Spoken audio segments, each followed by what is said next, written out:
Hi, David here from Greenlight Tech Solutions. Today we're looking at implementing Windows Server DHCP Failover.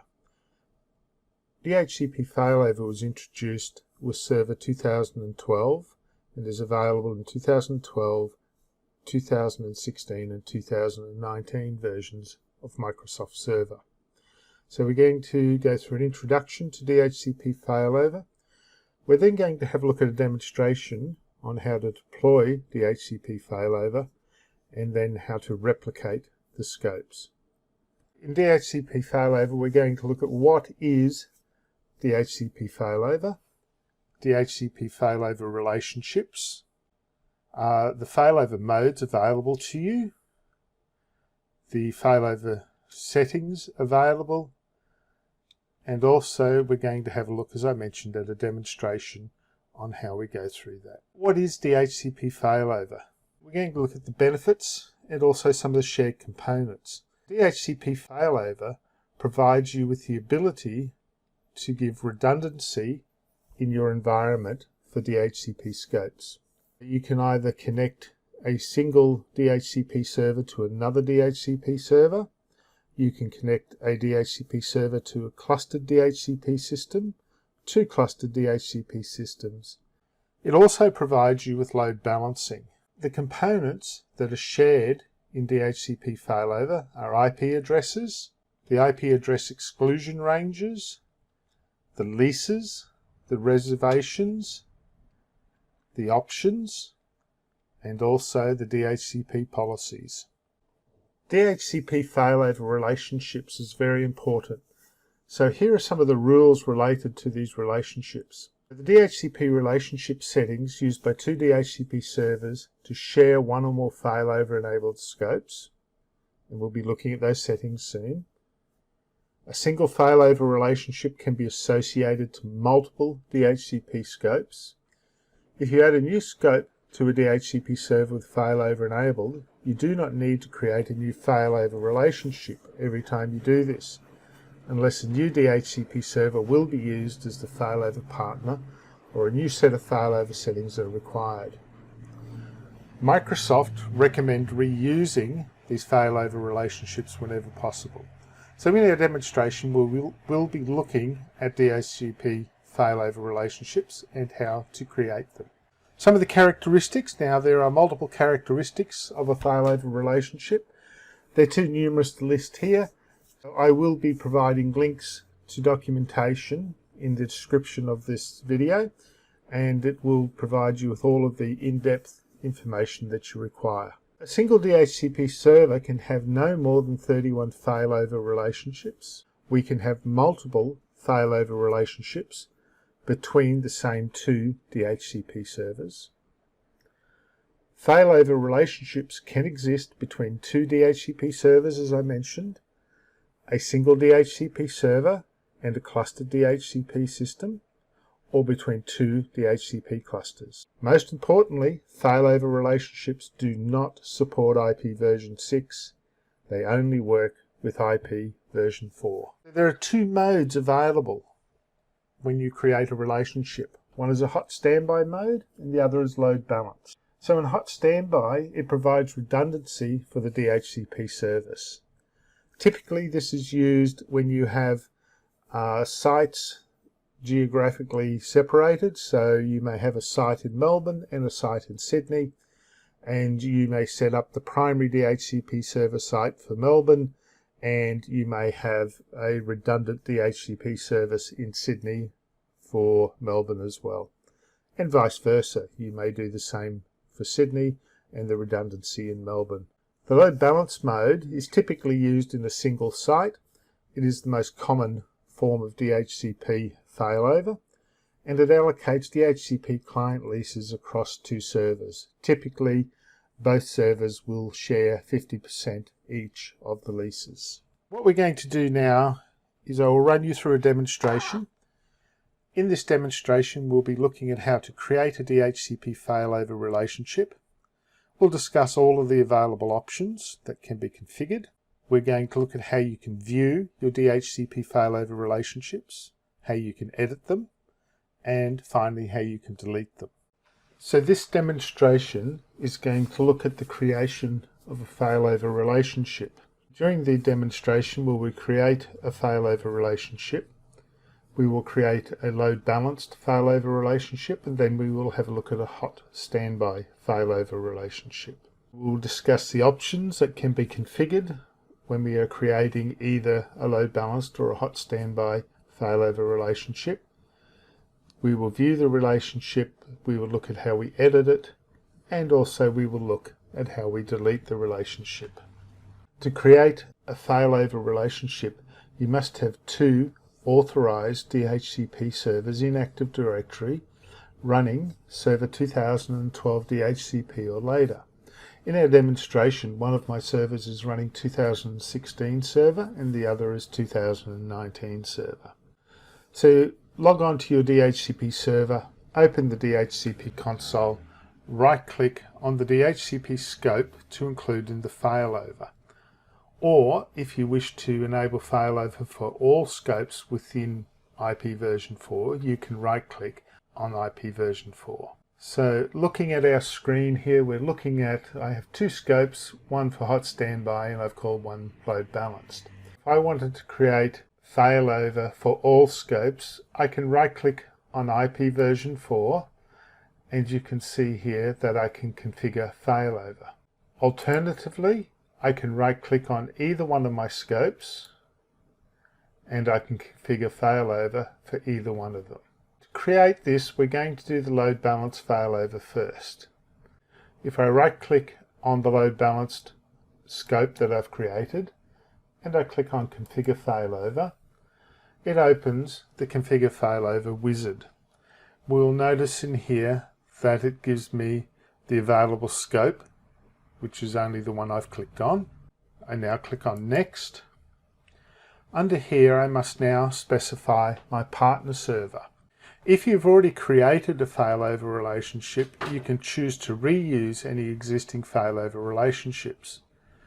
If you do not wish to reuse the existing failover relationship, you can take the tick out of the checkbox. What I need to do is provide the server that will become the partner server. Click on Add Server. Under my authorized servers, you will see here that we have the 2016 DHCP server, which is the one I'm working on, and my 2019 DHCP server. I'm going to choose the 2019 DHCP server to be my failover partner. I click on OK and it now populates the partner server. I click on Next. It now asks me to create some information.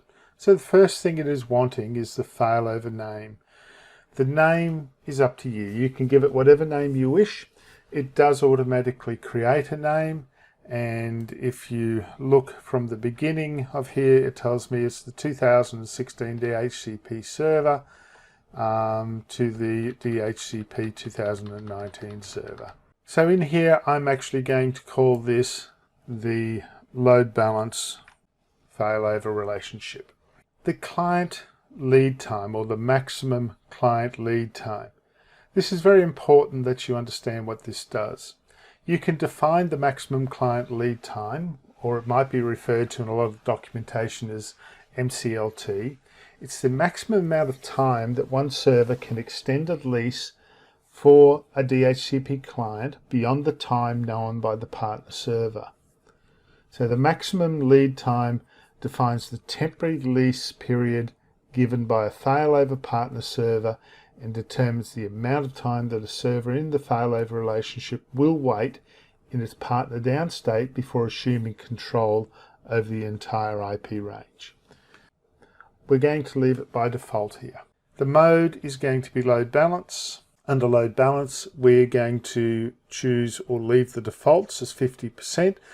So the local server that we're operating, which is our 2016 server, will have 50% of the leases available, and the partner server, being the 2019 DHCP server, will have the other 50%. The next configuration is the state switchover interval. You can either choose to configure this or not. The default, if you choose, is 60 minutes. This is the default time before it will force a partner server into a down state.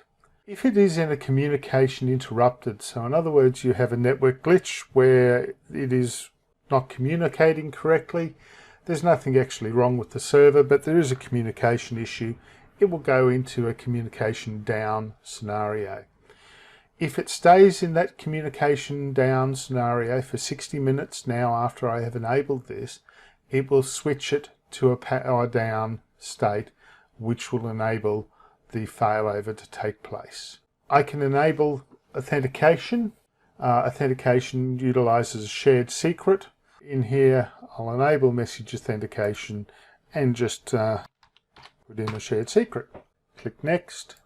It now gives me some information, so it tells me the scope I'm going to configure, the relationship, the name of the relationship, the MCLT time being 1 hour in this case, the mode is load balanced, the state switchover interval will be 60 minutes, and we're running 50% on each server. Click on Finish, and you can see here that it has configured the failover and showing successful for all sides. Once that has happened, I now click on Close, finish the wizard off, and I can now go under my load balance scope here that I've created, and I can see that I can either, by right clicking, I can either deconfigure the failover, replicate the scope, replicate the relationship, or I can go into the properties. If I click on properties, it will allow me to view my failover relationship. So under here, it tells me the name again, the partner server, the mode that I'm in, the maximum client lead time, state switchover, and it tells me the state of both this server and my partner server. So we're just going to switch over now to the partner server. Here we can see the DHCP2 partner server. If I now open DHCP, so you'll see that it is the 2019 server that I made the partner server under IP version 4, and we can now see my failover scope. If I right click on this failover scope, I can go into properties, and under failover I can see that this server is in load balance mode, has exactly the same settings as the 2016 server, and I can see that the partner server is the 2016 server. So it has replicated the scope as expected. So we will now have a look at, so if we go back to that server, so looking back here at the 2019 server, as mentioned, there is only one scope, which is the load balance scope. So next up, we will now create a hot standby failover. So back on the 2016 server, I will right click on my hot standby scope. I will configure failover. Under here, again, it has selected the available scope, which is the one I had selected. It now wants to know the partner server. So I can now choose the partner server. I'm not going to reuse the old relationship. I want to actually create a hot standby and not a load balanced relationship. So I now click on Next. And under here, I will call this hot standby failover. Maximum client lead time, again, you can set that to whatever your preference is. Mode is going to be hot standby. Under the hot standby configuration, so I now choose what the role of the partner server will be. So at the moment, this server will be the active server and the partner server will be the standby server. I can change that and select that the partner server will be the active server and my local server I'm working on now will be the standby server. But we'll leave it as its default. Address reserved for the standby server. So by default, 95% of the available IP addresses are given to the active server, and 5% of the available addresses are given to the partner server. You can change that as you wish. So let's make it 10% available on the standby server and 90% on the active server. Again, we can turn on the state switchover interval, message authentication. We'll put in a shared secret again. Click on next. It gives me the description of what I've done, so just make sure you go through that and double check you're happy with your settings. Click on finish. We can now see that it has replicated the new failover relationship. I can now go across to my 2019 server. If I now click on my 2019 server and refresh that by pressing F5, and then going back under IP version 4, we will now see that it has created the hot standby relationship. Right-clicking on that, going into properties, and under failover, I can see that the state of this server and the partner server are normal. I can see it's hot standby. I can see that the state switchover was disabled, which I left off, and I can see the reserved IP addresses for this server, the standby server, is 10%. Now, if you wish to remove a failover relationship, it can be done very quickly as well. So let's go back to the load balanced relationship. If I right click on that, I can simply go to deconfigure failover. If I click on deconfigure failover, this action will remove all the selected scopes from the associated failover. So in this case, it will only remove the one scope, which is the one I've selected. Click on OK. Click on OK again. It's now successfully completed the action. Going back into the 2019 DHCP server, we can currently see the load balances there. If I click on IPv4 and F5 to refresh, we'll see that that scope has now been taken out of the failover relationship. Next up, we're going to look at how we can edit an existing relationship. So to edit the existing relationship, it cannot be done by right-clicking on the individual scope and going to Properties and Failover. You have no choice in there. What you need to do is go up to IPv4, right-click and into Properties.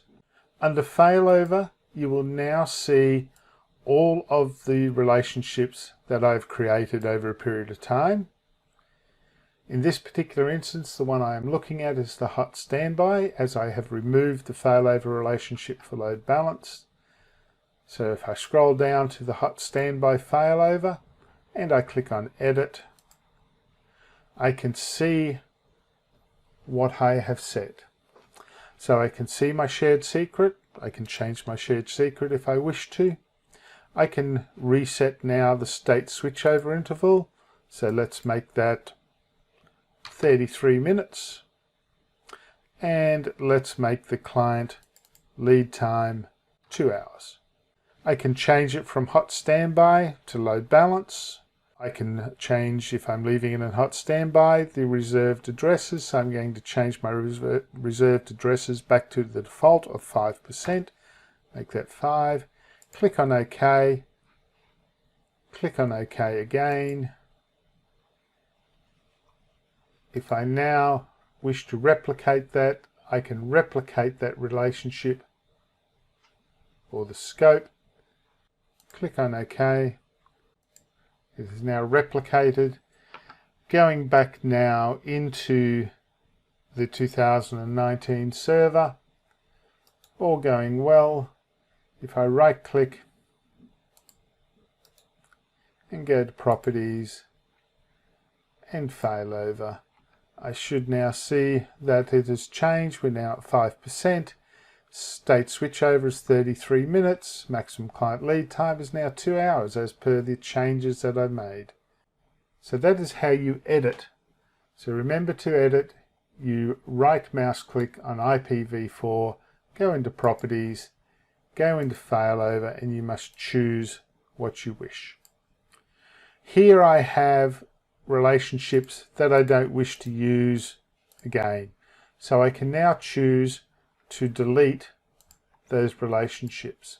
Select the relationship I wish to delete. I can have a look at it first and make sure that I am positive it's the one I wish to get rid of, and then I can choose to delete it. So now if I go back to my load balance, right click, and I go to configure failover, and the partner server will be green light. Reuse existing. It will come up and ask us which do I wish to use, either the load balance or the hot standby.